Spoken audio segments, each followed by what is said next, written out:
ሰላም ጤና ይስጥልኝ። ዩቲዩብ ቻናል ከፍታችሁ የሰዓት ማሙላትና የሰብስክራይበር ቁጥር አሳስቧችኋል? ብዙ ሰው ሞኔታይዝ ለመሆን አመታትን ይፈጅበታል። ነገር ግን ዛሬ የማሳያችሁን ቴክኒክ ከተጠቀማችሁ በጥቂት ቀናት ውስጥ ውጤት ማየት ትጀምራላችሁ። አሁን እኔ የምነግራችሁ ነገር ዝም ብሎ ሳይሆን ወይም ደግሞ ወሬ ሳይሆን በተግባር የተፈተነ ስልት ነው። ስለዚህ እስከ መጨረሻው አብራችሁ ቆዩ።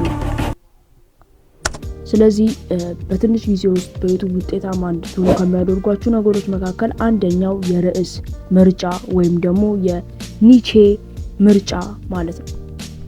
ስለዚህ ሳወራ አንደኛውና ዋነኛው ነጥብ የቪዲዮ ርዕስ ምርጫ ነው። ይህ ማለት ሰዎች የማይፈልጉትን ቪዲዮ ዝም ብሎ ፖስት የምታደርጉ ከሆነ ጊዜያችሁን ማባከን ነው ማለት ነው። ስለዚህ ይህን ነገር ደግሞ ለማግኘት አሁን ላይ በሀገራችን ኢትዮጵያ በብዛት ምን እየተፈለገ ነው ወይም ደግሞ ምን እየተሰረቸ ነው የሚለውን መመርመር አለብን ማለት ነው። ስለዚህ አሁን ለምሳሌ ኢትዮጵያ ውስጥ ከሆናችሁ አብዛኛው ሰው በኦንላይን ወርክ ለማድረግ በኦንላይን ብር ለማግኘት የተለያዩ ዜናዎችን ለማግኘት እና የኢትዮጵያ ምንዛሬዎችን ምናምን ለማግኘት ነው የሚፈልገው። ስለዚህ ዩቲዩብ ላይ ኢትዮጵያውያኖች ምን በጣም ብዙ ሰው ሰርች ያደርጋል የሚለውን ማወቅ አለባችሁ። መጀመሪያ ኒቼ ከመምረጣችሁ በፊት ወይም ደግሞ አንድ ኮንተንት ከመምረጣችሁ በፊት ወደ ሁለተኛው ደግሞ ስንሄድ እንዴት የእይታ ሰዓትን የመጨመሪያ መንገድ፣ ይሄ ደግሞ እንዴት እይታችንን እንጨምራለን። እንዳልኳችሁ ዩቲዩብ መጀመሪያ አንተን ለማለት 4000 ዋች አወር እና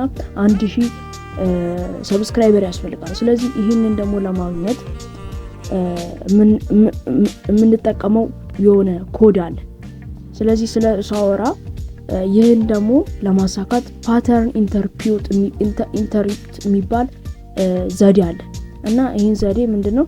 በየቪዲዮአችሁን ስትለቁ በየ40 ሰከንዱ በቪዲዮአችሁ ላይ አዳዲስ ምስሎችን፣ ጽሁፎችን ወይም ድምጾችን በመጨመር ተመልካች እንዳይሰለቸው ማድረግ አለብን። ይህ ማለት የሰው ልጅ በተፈጥሮ አንድ ተደጋጋሚ ነገር 10 ጊዜ ወይም ደግሞ ብዙ ጊዜ ቁጭ ብሎ ማየት አይወድም ማንኛውም ሰው ማለት ነው። ስለዚህ የተለያየ ነገር ስለሆነ ማየት የሚፈልገው ቪዲዮአችሁን በምትለቁ ሰዓት ትራንዚሽን፣ ሌላ ሌየሮች፣ ኦቨርሌ ነገሮች ምናምን ኢፌክቶች ማስቀመጥ አለባችሁ ማለት ነው። ልክ እንዲህ በምታስቀምጡ ሰዓት ሰው የእናንተን ቀልቡ ወደ እናንተ ተስቦ በደንብ ያያችኋል። በዚህ ጊዜ ደግሞ በደንብ ሲያዩ ዩቲዩብ ምን ብሎ ያስባል? ይሄ ቪዲዮ ጠቃሚ ነው፣ ምክንያቱም ሰዎች ገብተው አሉትም። ስለዚህ ለሌላ ሰዎች ከእንደገና ሪከመንድ ያደርገዋል ማለት ነው።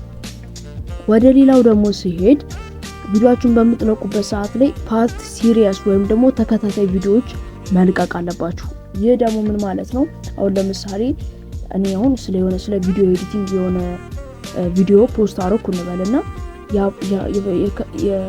የለቀቁት ፓርት 1 ነው እንበል። ይህ ማለት ፓርት 1 በካፕከት እንዴት ኤዲት እናደርጋለን።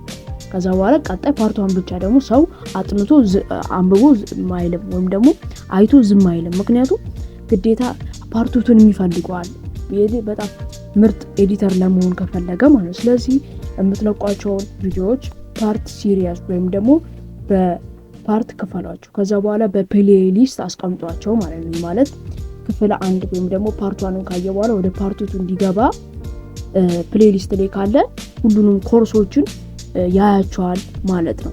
ሌላው ደግሞ እውነተኝነትና በምታወራቸው ነገሮች ጥንቃቄ ማድረግ ማለት ነው። ስለዚህ እዚህ ጋር አንድ ትልቅ ማስጠንቀቂያ ልንገራችሁ። ሰብስክራይበር ወይም እይታ በገንዘብ መግዛት በፍጹም እንዳትሞክሩ። አንዳንድ ዌብሳይቶች ሰብስክራይበር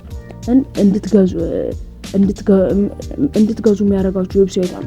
ስለዚህ እነዚህን እንትኖች ከናንተ በቃ ሪሙቭ አድርጉ ማለት ነው ዩቲዩብ። ምክንያቱም ዩቲዩብ ይሄንን ካወቀ እናንተ እየከፈላችሁ ሰብስክራይብ የምትደረጉ ከሆነ ዩቲዩብ ቀጥታ ሻዶ ባን ያደርገዋል ምናችሁ አካውንታችሁ ወይም ደግሞ ዩቲዩብ ቻናላችሁ ማለት። ስለዚህ ይልቅ ትኩረት ማድረግ ያለባችሁ የምትለቁት ቪዲዮ ላይና የምትለቁት የቪዲዮአችሁ ተምኔል ነው ማለት ነው። ተምኔል ላይ ምክንያቱም በቀላሉ መንገድ ማግኘት እየተቻለ ብር እየከፈላችሁ የምትሉ ከሆነ ሌላ ነገር ነው ማለት ነው። ስለዚህ ሳጠቃልላችሁ እኔ አሁን እስካሁን ያወራችሁ ነጥቦች በአግባቡ ከተከበራችሁ በሳምንት ውስጥ ትልቅ ለውጥ ታያላችሁ።